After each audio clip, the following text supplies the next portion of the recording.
Welcome to Founding Fuel Conversations. I'm your host, Upamanyu Bhattacharya. Today's episode is a special one, the first part of a two-part series with Professor John Kay, one of the world's leading thinkers on economics, corporate purpose, and capitalism. Many of you will know his recent books, Greed is Dead, co-authored with Professor Paul Collier, and The Corporation in the 21st Century. Together, they challenge one of the dominant ideas of our age, that markets and individuals left to themselves will always produce the best outcomes. But as we have seen, individualism that demands rights without obligation has led to deep inequality, political polarization, and institutional failure. In this first conversation, we'll explore why individualism remains so resilient and what it has done to the fabric of capitalism and democracy. Professor Kay, it's an absolute honor to host you on this Founding Fuel podcast. It's a pleasure to be with you, and I hope we'll have a productive and instructive conversation.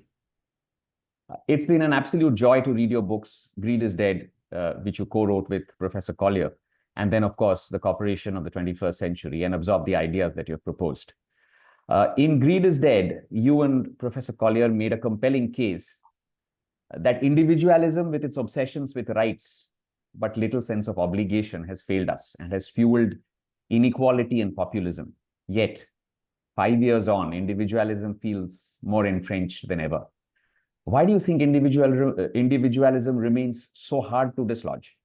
I think there are so many ways in which it's found appealing. It's attractive to journalists who like to visit the C-suite and have a conversation with the chief executive. There's always been a trend since Carlyle wrote that history is but the biography of great men. The great man theory of business has remained very prevalent, that the advances in business we see are the result of these extraordinary characters. And of course, the CEOs of companies revel in promoting that kind of idea, that this business is successful because of me. Business schools also have a role in this. If you read the marketing materials of business schools, you will find the references again and again to leadership. Indeed, sometimes I think it's all about leadership and not about how you actually get teams of people to work together effectively. The idea that if you attend our MBA course, you stand a good chance of being one of the great men is very attractive as a marketing slogan. And then it also fits with a lot of economic models, that these are simple, tractable, manageable. There are individuals pursuing maximizing their own utility functions, and the economy operates as a collection of people working in these terms. So for all these reasons, people really like these individualistic theories, and the reality, which seems to me blindingly obvious actually, that modern business is almost entirely a team operation, and the strength of great companies is the result of good teams of people working together. Do you also think the incentive structures built into the institutions, especially corporate and political systems, also have something to do with this entrenchment of individualism? I think that's true, although it's an interesting story. As I see it, and I'm writing what may be a follow-up book about all of this, about the rise and fall of professionalism in management.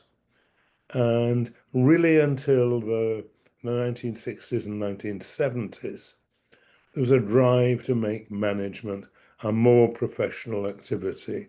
The kind of things that happened at General Motors were documented by Peter Drucker, people like that, and indeed the way business schools started to develop. But from the 1970s and 80s, we had this really neoliberal turn, which took us away from the idea that right towards this idea that it was about individualism and away from team marks, and above all, to the idea that business was about the maximization of shareholder value. And in the last couple of decades of the 20th century, Jack Welch was the management hero of the world. In 1999, Fortune proclaimed him manager of the century. And Welch was the archetype of advocacy of shareholder value. It's interesting, 25 years later, after Welch retired, to look back on what has happened to General Electric in the US and being Absolutely. America's leading electrical company in the last decades of the 20th century was a pretty good position to have. But where is General Yeah, Electric now? absolutely. But interesting to your point about leadership, we also have the theories of Jim Collins, who highlights the level 5 leadership and the necessity of building high performing teams. I understand that very few companies meet up to that standard, but what's your thought around that? Well, Because it did I'm get a very lot much of in favor of high-performing teams, and successful business people are people who build great teams of people around them. I look back. One example I often use in talking about this now is Boeing. And we yeah, know how in the second half of the 20th century, Boeing was the world's leading aircraft manufacturing company and has established that position in the famous words of one of its CEOs of that time. We aim to eat, sleep, and breathe the world of aeronautics. You were talking about people who were dedicated to building great planes that people would want to fly in, and they did. The Boeing 737, well, it's still just about the best-selling aeroplane ever produced in the world, and it enabled cheap short-haul aviation around the world. And it was followed by the 747, the jumbo jet, which made possible a relatively cheap intercontinental air travel. And that was what the company, those people aimed to eat, sleep, and breathe the world of aeronautics did. Boeing changed at the end of the 20th century. It was actually an interesting story because Boeing merged with its largest US rival, but less successful US rival, McDonnell Douglas. And the result was it was formerly a financial takeover by Boeing, but it was a cultural takeover by McDonnell Douglas in large part. And their management was brought up on the shareholder value mantras. And that's what became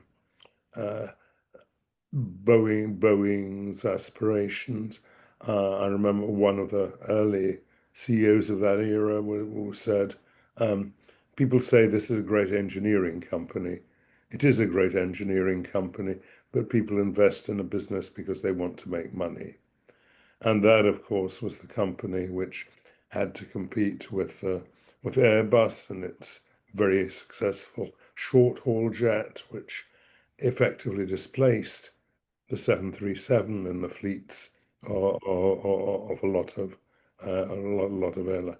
And instead of building a new 21st century jet to compete with that, Boeing reconfigured the 737 to compete. That's what was called the 737 MAX. And of course, we all know the story of how that fell out of the sky in 2018, 2019, and pretty much took the Boeing share price and reputation with it. That's what had the company that people invested in because they wanted to make money. And that's not to say they didn't make money, a lot of money, in 20th century Boeing. They did, but they made it because this was a great business. Absolutely. I want to bring in another angle here. Rising disaffection due to inequality seems to have produced a very strange paradox. Populist leaders, country after country, seem to have been coming to power, promising to act against the elites, but often end up aligning with the same corporations that actually end up deepening the inequality. How do you interpret this? I'm slightly worried because I'm talking to you in India about this. I don't want to talk That was about actually going to be my follow-up question, but please go ahead. but we can talk about the other manifest example of them at the moment, which is the American one. But we could also talk about some European countries, like Hungary would be an extreme Yes. example of where you have populist leaders who are exploiting populism essentially for their own financial benefit. Now, to be fair, that's not true of all populist leaders. I think there's a wider explanation of that, of all this, which goes back to our broad theme, which is the collapse of the contrast between capitalism and socialism as the organizing principle of political action. And with that disappearing, we no longer have the same rationale of left and right wing parties that we had really from the days of the French Revolution till the early 20th century. And what we now have, and what we've allowed so much scope for, is these populist leaders who don't really have much in the way of ideology, but are focused for the resentment and anger of a lot of people who feel, on one hand, neglected by these historic, traditional political parties, and the other, who are not very happy with the way the world has been run by really an educated middle class of people like us. But then why are they aligning with the same corporations that actually deepen the inequality and perhaps strengthening their hands in many ways? Yes, they are. And that's because, again, if one takes Trump and Orban, you're taking people who exemplify the use of politics to promote their own financial interests, and most of all, largely their own egos. Right.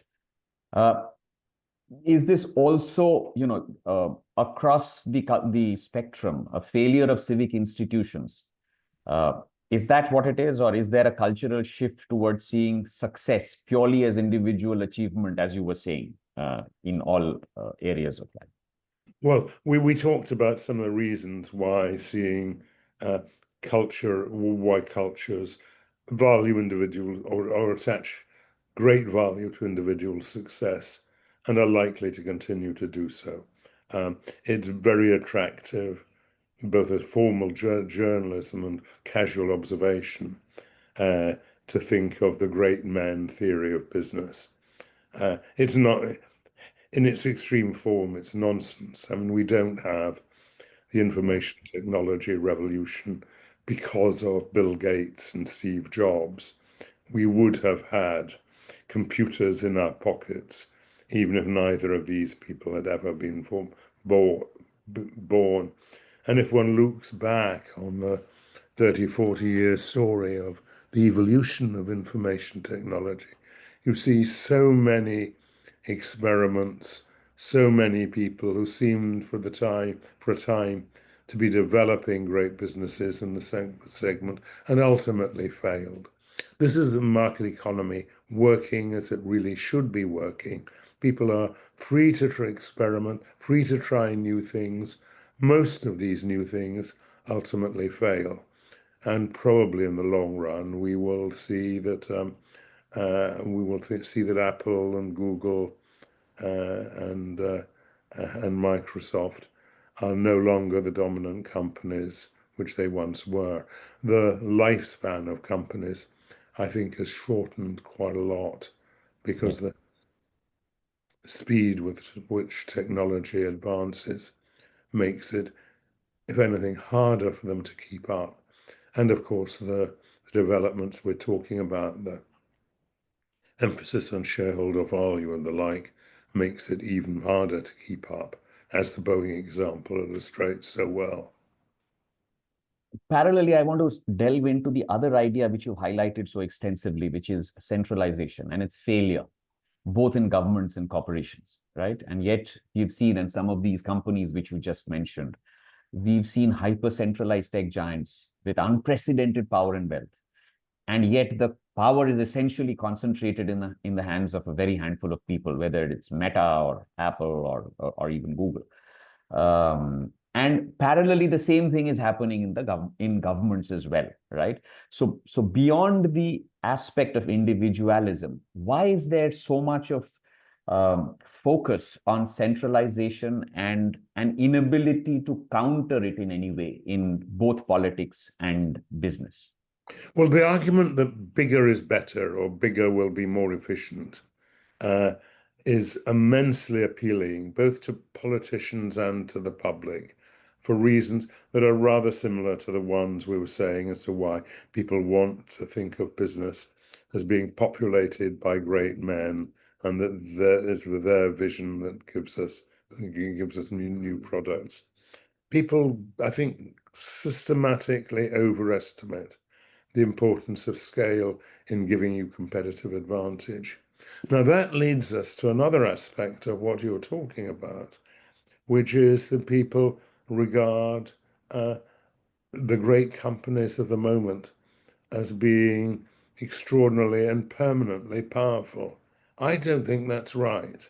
I think Google and Facebook are probably companies of the last decade or two. And one can already see that I think you probably find that we're rather old-fashioned by using Facebook and the like, and our Absolutely. grandchildren don't. Uh, and Google, well, Google may acquire enough AI capabilities to be able to maintain a lead in search. But I think the 20-year amazing lifespan of Google is largely at an end. I think the life of these companies is probably fairly short. And if one goes back, I go back to the 1980s and what was the most valuable company in the world in the 1980s? It was IBM. Of course it was IBM. IBM was the dominant firm in information technology. And if you'd seen correctly that the future of business was in the wider application of information technology, he would naturally say the future of business is with IBM. And we know that it wasn't. Yes, absolutely. Uh, I want to also delve into another very troubling aspect of big tech, which is their use of customer data uh, as the very inherent basis of their business models. And perhaps in another age, it would have been deemed unethical. Is there a way to restore this ethical balance? Where are we going with this aspect of the business models?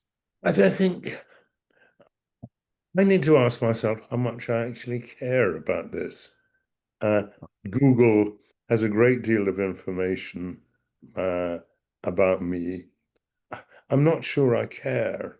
I was amused a year or two ago when I've no idea what my searches were, but I suddenly started getting ads for divorce solicitors every day.